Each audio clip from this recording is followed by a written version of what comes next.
A oggi la vendemmia 2018 in Veneto si annuncia molto positiva. Già a partire dalla prossima settimana i primi grappoli d'uva a finire nei cesti saranno quelli delle varietà Chardonnay e Pinot per le basi spumante, poi via via tutte le altre.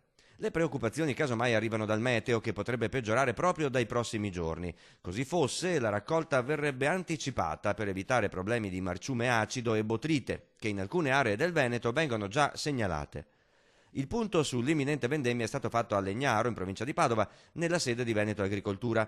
Un'annata migliore rispetto al 2017 che venne in parte penalizzata da alcune gelate primaverili. Le previsioni parlano di un 20%, 15-20% di crescita della produzione della viticoltura veneta, in parte dovuta alla diversa situazione che quest'anno si è creata rispetto al 2017 e in parte dovuta ai nuovi vigneti che stanno effettivamente partendo nel Veneto. Sono quasi 100.000 gli ettari di terreno coltivati a vite in Veneto, il 90% dei quali a denominazione.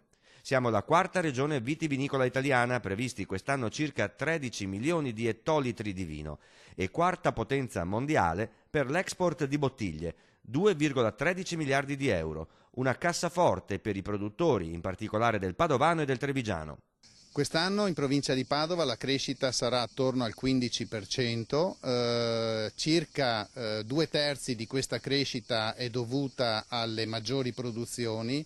Ricordiamo che la provincia di Padova ha sofferto meno di altre province venete delle gelate dell'anno scorso e quindi si è riportata bene su valori del 2016. Un altro 5-7% di crescita invece è dovuta ai nuovi vitigni che sono entrati in produzione. Treviso stimiamo una crescita produttiva di circa il 20% su basi del 2017, quindi un recupero su quelle che sono state le perdite dell'anno scorso, più circa un 5% dovuta ai nuovi vigneti che quest'anno effettivamente entreranno in produzione.